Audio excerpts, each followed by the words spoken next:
Good evening and welcome to the final election late show. This ends now. Taking a risk, having a punt, having a go, that pumps me up. Me too, Dave. But who would you rather we support? Of course, I'd rather you supported West Ham. Of course. I had what Natalie would describe as a brain fade. I'm a Villa fan. This week, our own Chris Cook was hung out on YouTube. And I can't understand what people are saying to me now. Oh, sorry, I mean Chris Cook hung out on YouTube. I'm having slight technical issues caused by the fact that glass is soundproof. And so did Ed on Newsnight. A lot of us feel that what's happened in politics is that there's these unelected, powerful elites that really control things from behind the scenes. Not in a conspiratorial way, just in an economic way. From Millie Brand to Millie Boris. We know we've got David Millican here. Millie who? Our Millie can and their Millie won't. Millie what? Their Millie can't. Millie Fall. That pumps me up. What is it with high-fiving toddlers? Can I get a high five? High five. No balls games, please. Here's a better game. Get the froth off your lip without anybody noticing. Smooth. Small talk time. Repeat after me, George. Oh, wow, really. It's the largest agricultural show in Europe. Wow. Yeah, it's massive. Really? Massive. That pumps me up. Powerful you have become. You must feel the force surround you, Princess Leia. Now, don't be nervous. You can do it, really. This is the rhythm of the night. I think this needs some help from Boris. EdTech, MedTech, Nanotech, GreenTech, EdTech, MedTech, Nanotech, GreenTech, EdTech, MedTech, Nanotech, GreenTech, EdTech, This is the rhythm of my life. MedTech, Nanotech, Oh, yeah. MedTech, Nanotech, GreenTech, The rhythm of my life. GreenTech. That's just totally wrong. And if I'm getting lively about it, it's because I feel bloody lively about it. Wow. Every Friday night during the longest election campaign in human history, we've been bringing you our bumbling analysis of the week's politicking. With the help of a soon-to-be unemployed vote worm, politicians we've bullied, bribed or blackmailed into turning up, the odd philosopher, and a bunch of what everyone else is still calling ordinary people, we've been trying to work out who's striding into number 10 and who's sliding into oblivion, or at least opposition. In this, our final week, and with voters once again broadcasting live from their living rooms, box rooms and bedrooms, it's the Conservative Party's turn to take centre stage. Accordingly, we're joined by the MEP Daniel Hannan and the legendary Conservative peer Baroness Trumpington. How many Tories is that, Lady Trumpington? And on the other side of the House, the author Dre Say Mitchell and England's most famous protest singer, Mr. Billy Bragg. And we'll begin, if we may, with a quick look in the rearview mirror over the whole campaign so far. Lady Trumpington, what do you think has been the most crucial element? Well, I think basically this programme should be renamed Anything I Can Do, You Can Do Better. You can do anything better than me. Yes, I can. No, you can't. Yes, I can. No, you can't. And that's the way you ought to introduce this programme in the future. I wish that we had a rewind button. Daniel Hannan, what for you has been the most pertinent electoral issue? Over the week, I'm tempted to go with the Russell Brand thing. I mean, what do you gain having this kind of millionaire wannabe 70s radical when you've already got 9 million Twitter followers? I mean, Ed Miliband, you can take or leave, surely. But you know what I'm really going to go for is that there was that great moment last night when the leader of the opposition was asked, did Labour spend too much in its time in office? And he said no. There's your election. It's not just that he's not apologising. Yeah. It's that he's planning to come and do the same thing, the same tax and spend and borrow that got us into this mess in the first place. That's the choice that people are facing. I'm not sure it qualifies as campaigning. It was more of a clangor under your analysis. Important moment of the campaign for me, of the week, because it clarified, are we going to have more of the policies that caused the austerity that he's now got the temerity to rail against, or are we going to have the people who've been clearing up the mess? Dre Say Mitchell, what for you has been the sort of abiding theme of the campaigning so far? I think one of the things that's almost picking up on what Daniel was talking about, it's about kind of last night to me crystallised that none of the parties seem to have any idea what they're doing with the welfare state and a benefit system. And no one will own up to who they're going to clobber, because they're going to clobber somebody. So this sense of, you know, that there will be cuts, but they won't say where there will be cuts. And what was interesting last night was the audience. 2 members of the audience actually said, can you actually start treating the electorate, us, as intelligent people, either tell us where the cuts are going to be, or I think just hold your hands up and just say, we're not sure. But there has to be a level of honesty, transparency, and also trust. Much of this is due to reappear later in the programme, although possibly not your song, Lady Trumpington. But Billy Bragg, what for you has been the sort of most crucial I think the fact that the UKIP dog hasn't barked. If you go back and look a year ago, the promotion that Nigel Farage was getting, the UKIP coming first in the European election, it looked as if there was a possibility that a fourth party beyond the Liberal Democrats was going to break the mould of British politics. A fourth party is going to do that, but it's going to be north of the border. It's not going to be Nigel and his barmy army. Well, you say that. It's early days. Well, I mean, in terms of seats, I mean, I don't think there's any way that UKIP are going to get more than, 3 or 4 seats. And if Farage himself isn't elected, then I think really the show is over. Compared to what's happening in Scotland and the number of SNP MPs that it seems are going to come to Westminster, it's the momentum is with them rather than with the UKIP. Lots to get through. So let's once again reveal our deadly weapon in the war against spin and obfuscation, the vote worm. Once again, we've made a film of the best bits of this week's electioneering. And then we got 500 people carefully selected by the pollsters' comrades to watch it and hit a thumbs up or a thumbs down button every single second. It all ends up creating this red line of weighted data that goes up and down according to the nation's button-based whims. So, let's have a look at this week's worm, and it all starts with the Prime Minister getting pumped up.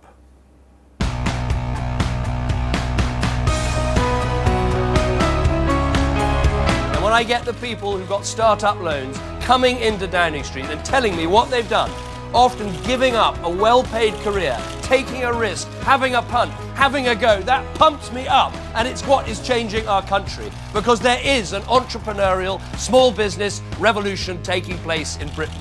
You've created 2.2 million private sector jobs. That's more than the rest of the European Union put together.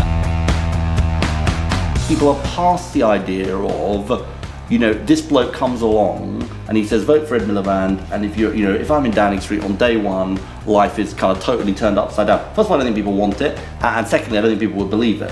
I think people want, kind of a sense that the country's run in a different way, that it's run for them again. I think the fundamental problem with this country is that people think it's run for somebody else, and the somebody else is probably somebody right at the top of society. They've got the access, the influence, the power, and it's not run for them, and that's what we've got to change. As for Russell Brand, I think I profoundly disagree. He says don't vote. That's his whole view. Don't vote. It's it only encourages them or something. I mean, look, it's funny, right? It's funny, but politics and life and elections and jobs and the economy, it's not a joke. Russell Brand's a joke, right? Ed Miliband, hang out with Russell Brand. He's a joke.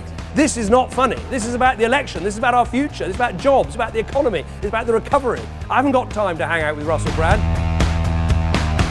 We're not going to have a deal. And let me just say this to you, Simon. If it meant we weren't going to be in government, not doing a coalition, not having a deal, then so be it. I'm not going to sacrifice the future of our country, the unity of our country. I'm not going to give in to SNP demands around Trident, around the deficit or anything like that. And I just want to say this to voters in Scotland, David. There's no easy route here to vote SNP and get a Labour government. If you want a Labour government, you need to vote Labour. The party that gets the biggest mandate from you, in other words, the party with the most votes and the most seats, even if they haven't got a slam dunk result, has in a democracy the right, to make, if you like, the first move.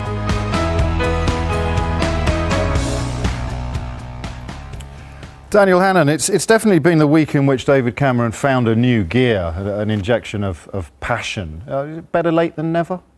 Yeah, I mean, I think he's been a bit annoyed that that hasn't come across. No one puts himself through this kind of life just out of sort of dilettante fun. You know, of course you've got to believe in it.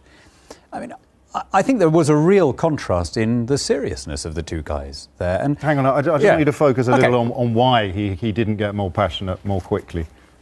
I don't think it's in his nature. Well, he's trying this week, Lady Trumpington. Well, I mean,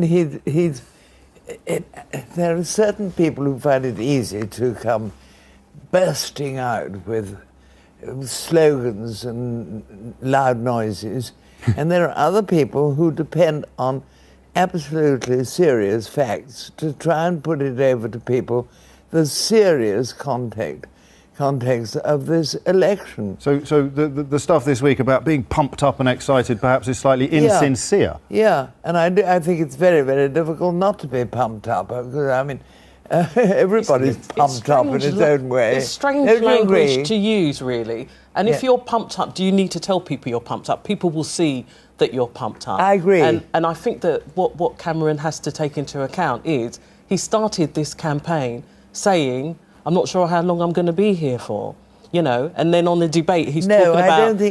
I don't agree with that. But I think it's a bit much taking lectures from a Conservative Party on seriousness when they spent the entire week hawking Boris Johnson around, having his photograph taken with everybody. I mean, he's probably the least serious politician in Britain, and he's likely to be the leader of the Conservative Party this time next month. I'm terribly sorry, but first of all, I think that Boris Johnson does his own publicity, and I don't think it's up to any party excepting Boris Johnson's own little group. And I'm not sure that's fair anyway, but I mean, he's run London in a way that you can agree or disagree with, but it's plainly not been a joke. He's been doing it with technical competence and efficiency. And he's got himself elected, unlike Russell Brand. Now, I would say the really unserious thing, and in fact the slightly dangerous thing, is to say don't vote at all. That is the justification of every autocracy. I just want to point out that if the Prime Minister is watching us this evening, it's going to break his heart that we're already talking about Boris Johnson, isn't it? Can I just say,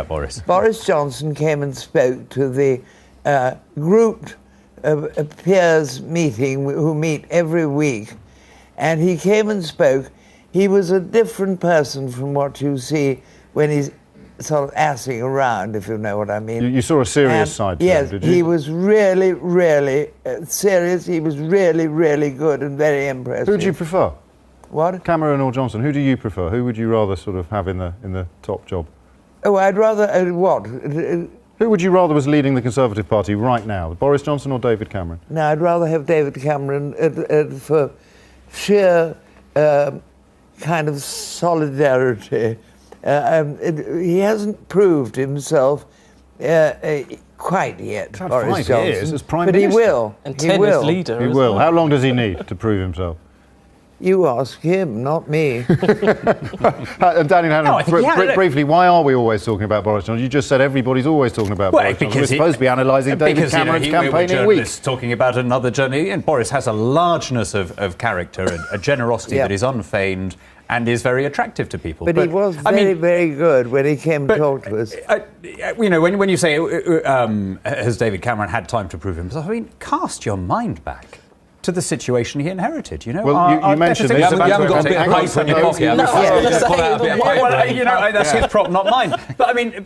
No, I'm going to stop you there because I can help you cast all our minds back. You're referring to the economy, and we're going to look now at how the vote worm performed while David Cameron was talking about the economy. It began, of course, with the business about being all pumped up and then moved into a little more substance. We've picked two crucial categories here, voters in the Midlands and voters in the 35 to 54 age group. And you can see, actually, they weren't that impressed with the sort of sound and fury, the pump, if you will. But as he got closer to that list of claimed achievements, so the approval ratings went up slightly. Daniel Hannan, they prefer, the voters in our worm appear to prefer the substance to the style. This is going to be a problem when cuts become more of an issue this week, isn't it? Because they're a bit short on substance when it comes to this £12 billion that is yet to be specified. Well, at the beginning of this Parliament, we were told by everyone to fear these terrible Tory cuts. These Tory cuts were going to, sort of and here they come. Unemployment down, crime down, deficit down, household bills down, fuel prices down. You know, I reckon we can do with a few more of these cuts. So We've why actually having taken aren't you the miles weakest ahead in the polls? If you've done so well, why aren't you winning the election? If I knew that, I'd be a genius. I'll tell you what is really down is a sense of security among people. People rely on things like the welfare state, not necessarily that they use it, but that they know that it's there. And when they're on short-term contracts, when they're not sure about whether they're going to have a job next year, the sense of insecurity in the country, I think, is what's driving the way that people are going to vote next week. Let's move into the country. To pay for the welfare state, you've got to have a functioning economy. You've got to have growth. I'm going to move into the country. I'm going to go all the way down to Somerset, where Sabina Ahmed is watching and listening. Sabina, that sort of combination there of style, the shirt sleeves rolled up, this man means business. Did that pump you up? It did nothing for me, I'm afraid, because for a long time Mr. Cameron gave the impression that he wasn't really bothered about it, and then he suddenly came and was talking about he's all pumped up and he's all geared up for success. So no, I wasn't impressed by that. I was impressed when he said what they have achieved so far. That was worth talking about. But the pumping up business, it sounded very superficial, I'm afraid. The pumping up business, but the two and odd million jobs, Drader, these are hooks that he can hang an election campaign on. He can, but I think then you have to unpick in terms of employment, the quality of the jobs, because we're essentially sometimes talking about low pay. And, you know, he's talking about the benefit cuts at the same time. But if people are being paid low wages, essentially they will have to partially be propped up by the welfare system as well. So some of it was very contradictory. You can't just use the strapline about employment. You've got to talk about the type of employment that people are getting. And also, that's fair. It goes on to what Billy was saying about security. Right. If people are employed but on low wages, how secure is that for people and their families? One of the reasons why a lot more people are employed is because, as well as tweaking the welfare system, we raised the level before which you start paying tax at all. You now don't pay any income tax on the first £10,600. So it now pays people. There was a crazy system before where you could be penalised for taking a part-time job, where you'd lose benefits and you'd end up being worse off or no better off if you were working 20, 30 hours a week. Now, that was a crazy situation. We had hundreds of thousands of people in this country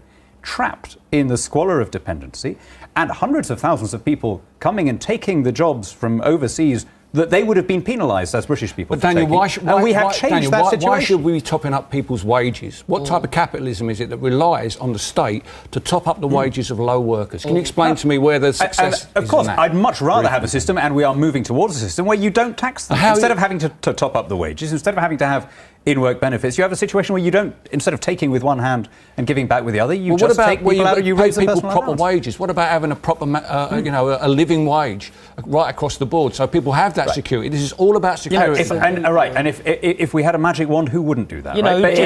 We don't have a magic wand, but we do have Lady Trumpington. You're not talking about reality, really.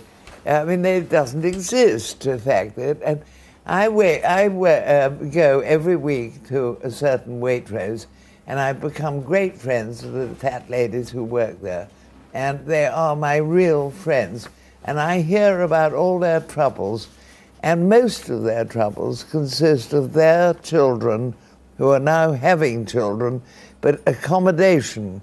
And it's the finding of somewhere to live is a really overwhelming worry for people who are in that situation. Does it worry you that the Chancellor, George Osborne, hasn't identified where £12 billion worth of welfare cuts are supposed to come from? It's too big for me to take in.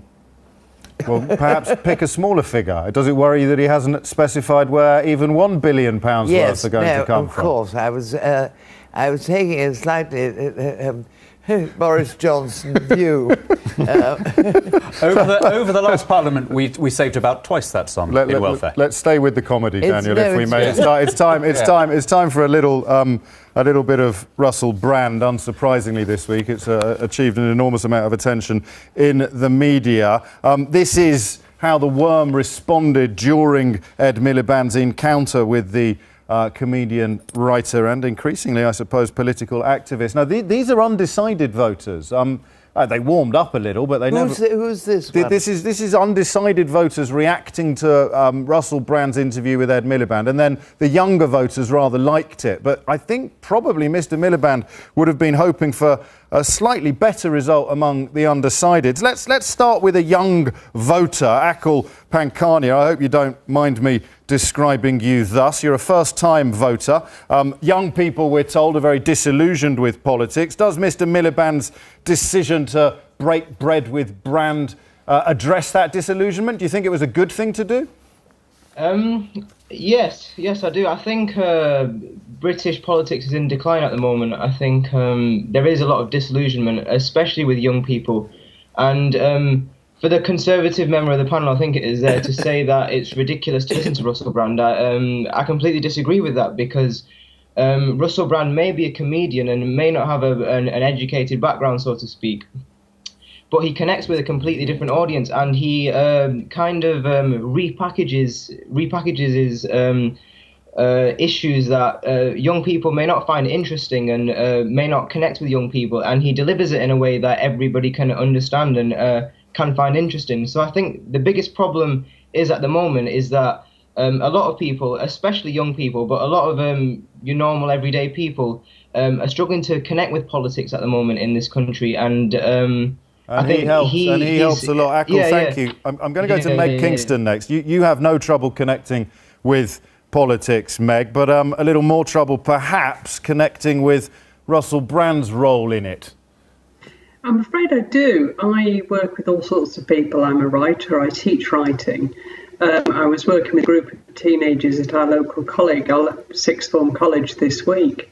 And they are great people. They have a lot to say for themselves. And the one thing we shouldn't do is tell them to just sit down and shut up, because nobody's going to pay attention. And I think it's irresponsible for somebody in the public eye to say, yeah, there's no point in voting, there's no point in being engaged. It does seem he does preach a message, Billy Bragg, of not voting. I've heard rumours that might be set to change early next week. What do you make of it all? Let's hope it does. I mean, I think it's great that he is engaged in politics. It used to be musicians who carried that role. I mean, heartbreakingly, there's still room for you. Well, yeah, but heartbreakingly, we learned this week that Faris Badwan doesn't think anything on Newsnight is relevant, which must have been, for you, must have been a terrible... Heartbreaking. Harshed your vibe, I bet. But the importance of getting people in the arts to engage, I think, and using the internet in that way is really important. And I think more power to Ed Miliband for going and trying to take him on, because we all have an argument with Russell about not voting, myself included. But I do value the fact that he goes put it out there, he puts his views out there and says these things are important. I couldn't disagree with that more. He's not engaged. You were engaged in politics, Billy. It wasn't my kind of politics, but you were genuinely engaged. You were within the radical English tradition. He is engaged. You were engaged. He's just not playing by your rules. What? No, he just refuses to play by your rules. Okay.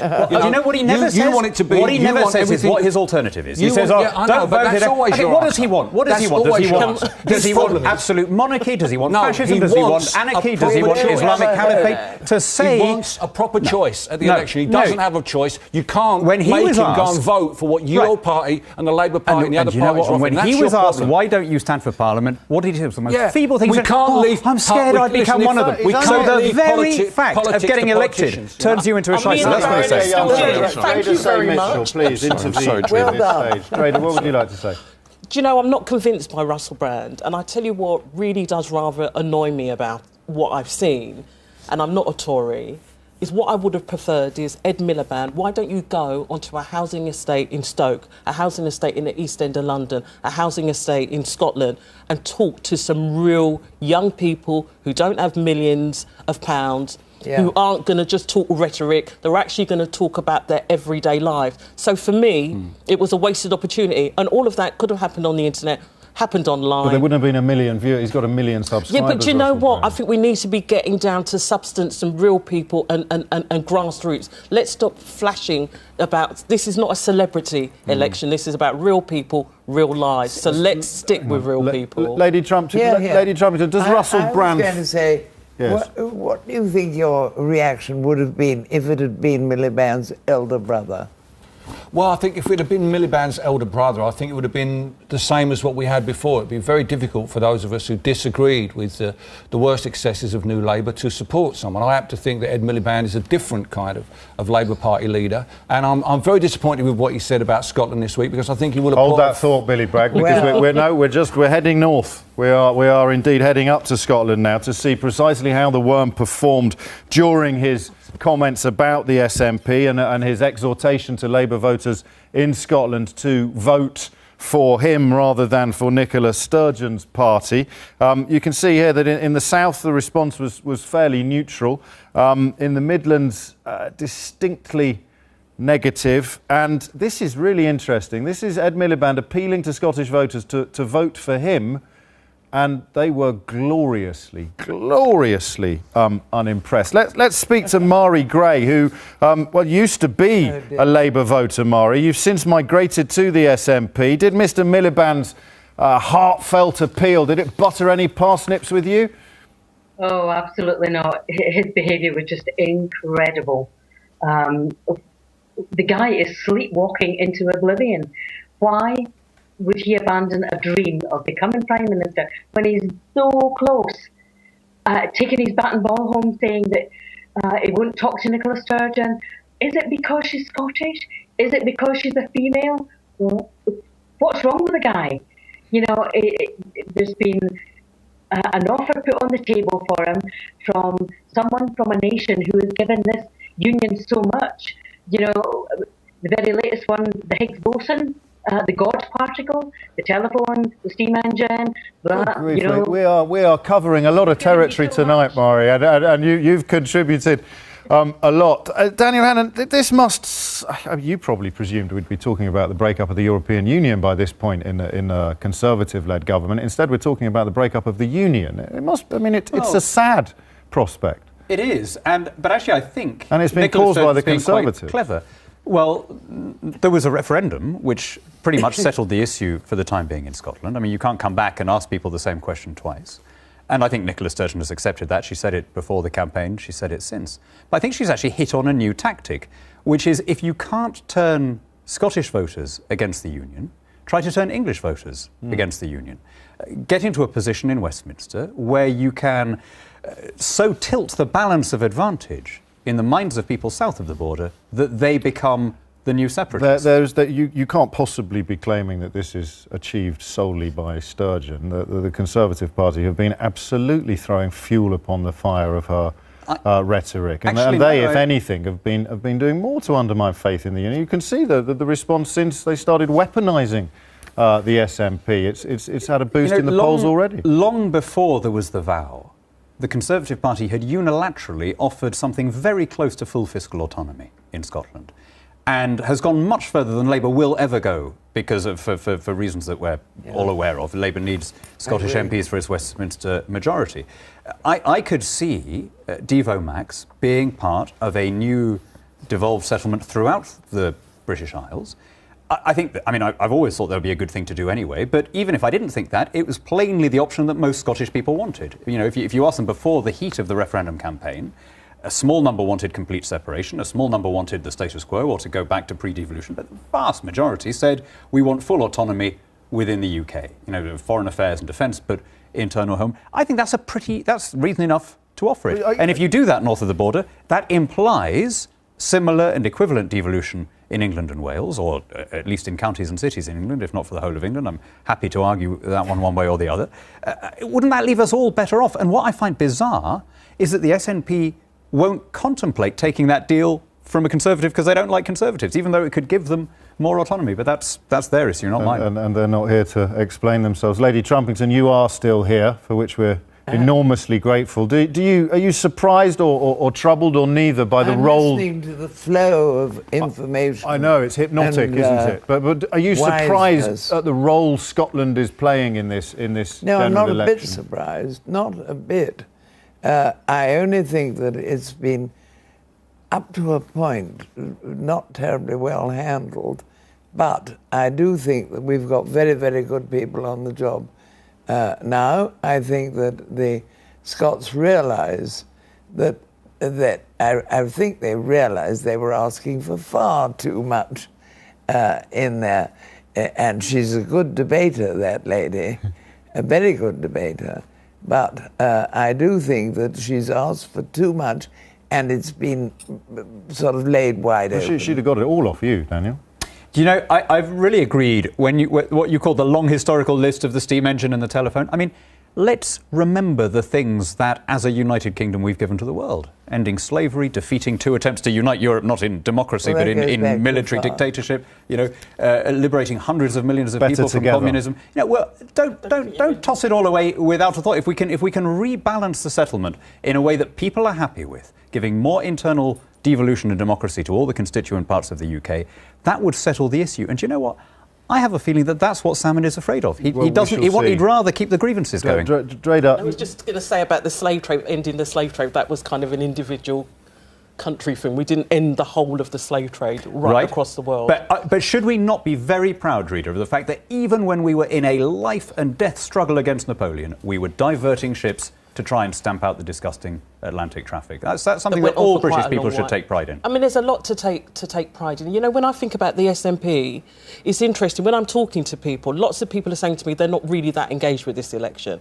However, what people are saying they have been engaged with is Nicola Sturgeon. And what they see in her, regardless of what you think she might do in terms of power, is someone who's passionate. They link her to a campaign in Scotland, whatever you might think about that campaign, to getting young people getting on the streets, using their feet in a way I haven't actually seen with English young people. So there's something I think for people to admire about Scotland. And yet, of course, we don't know where it's going to lead. Billy Bragg, I know you campaigned for the yes side during the referendum. Did you really? I didn't know that. There's a prospect, of course, of it coming about through unexpected circumstances. Not just yet, but what would you, in a post-union Britain, what do you think England would look like? Well, I think there will be compulsory Morris dancing. I think there'll be bluebirds over the white cliffs of Dover. I think there'll be jam for tea. I think these feet in ancient times walk upon England's mountains green, and was the holy Lamb of God. Shooting stars last night, I wished on them. If they were only satellites, it's wrong to wish on space hardware. I wish you'd care. I don't want to change the world. I'm not looking for New England. I'm just looking for another girl. I don't want to change the world. I'm not looking for New England.